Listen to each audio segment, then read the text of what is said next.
Hello, my name is Quinn, and today I would like to take you on a trip to Dorset in the southwest of England. So, I've been coming here since I was a kid, on holidays with my family and trips with friends.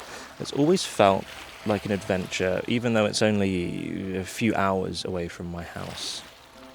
Joining me on this trip were two good friends, Matt and his partner Lou, and we've been friends for about as long as we can feasibly remember existing. As the UK is currently experiencing its fourth heatwave of the year and everything is on fire, we decided to escape to the coast.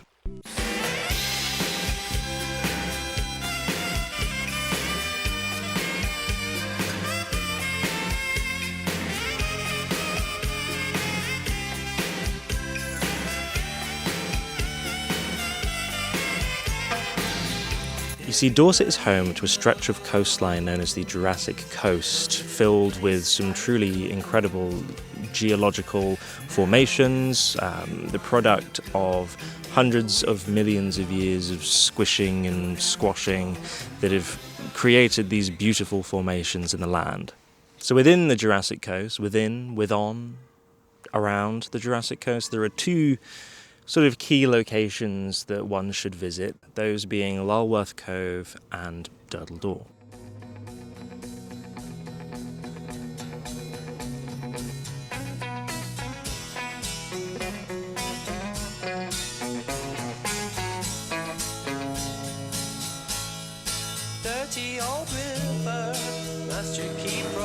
And the walk from Lulworth up to Durdle Door is fairly grueling. Alas, the door itself is as stunning as ever. It has not collapsed yet, to my knowledge. I was only there a few days ago, so the door was not the main attraction for our trip. In fact, it was a wild camping spot that I visited around 5 years ago on the island of Portland. It is a tiny 4x1 mile stretch of land jutting out from Weymouth, connected by a small sort of land bridge. I believe it's technically a beach, but it didn't look particularly inviting.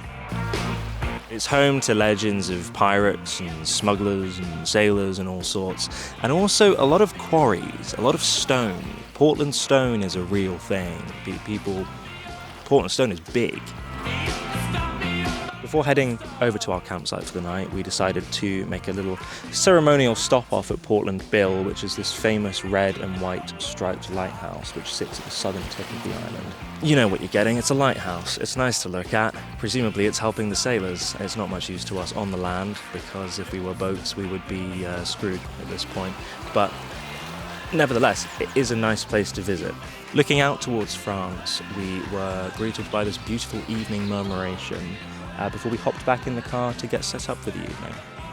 A brief word about wild camping in the UK. So wild camping in the UK, if you live in the UK and you have a passing interest in camping and hiking and etc., then you'll be well aware about the ongoing discussions, legal debates, etc. The long and short of it is, it's technically illegal. It's a civil matter though, so essentially treat the land with respect. It's beautiful out here.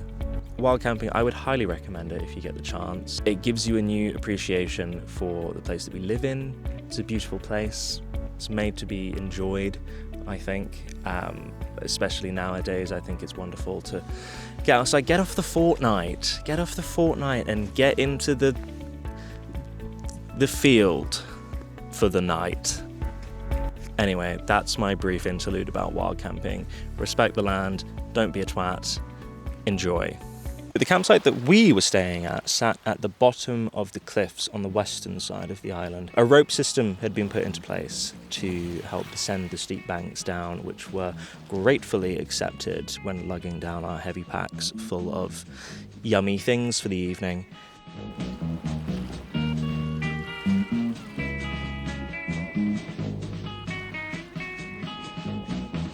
C'est le temps de l'amour, le temps des copains et de l'aventure.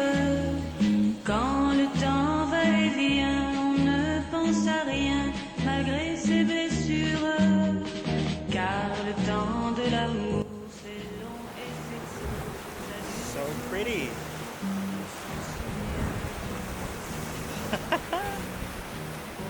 So stunning here. Portland, home of Portland rock. Portland stone, home of Portland stone. The world is a beautiful place. and it's just all here. It's all here. We can go there. We can just go here. What? As the sun set, we cooked up our signature camping delicacy, the humble Frankfurter on a bun with the cheapest ketchup we can find. There's nothing much like a glizzy by the sea in the company of good friends. Life is good.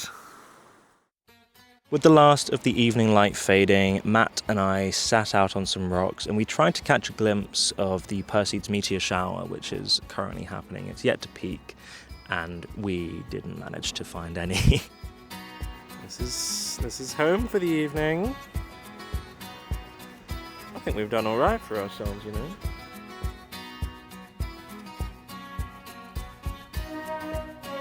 And the morning brought with it another sunny day, which is something I never take for granted in the UK, even during the summer. You never know what you're going to get. So waking up to the sun is always a nice thing.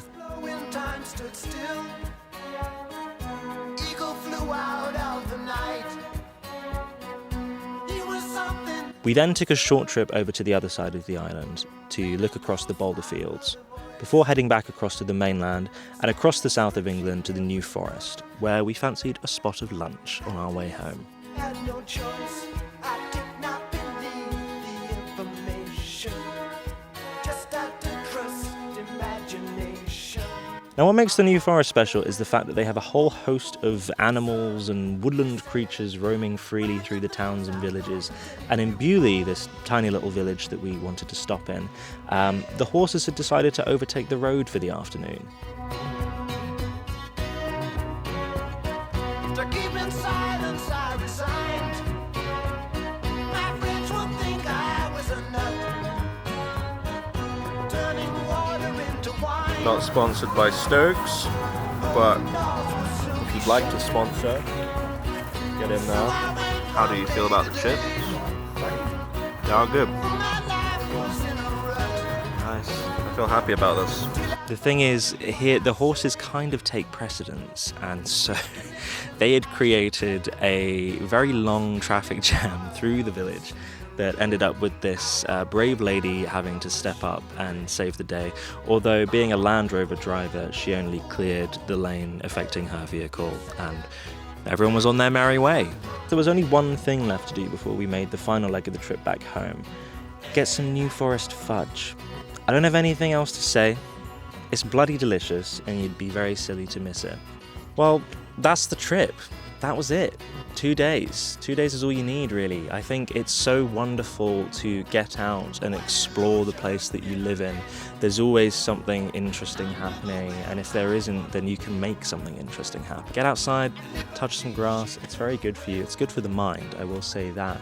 And the sea is the sea. You can't go wrong with the sea, unless you're in some kind of, transatlantic storm out at sea, in which case you've probably trained for it more than I have. You're better equipped than I would be in that situation. I don't ever intend on being in that situation. So, anyways, I digress. Thank you so much for watching this. I don't even know what this is. A travel vlog? A movie? I'm not entirely sure, but it feels good to make things, so hopefully you'll stick around and watch some more, and I'll see you very soon. Thanks for watching.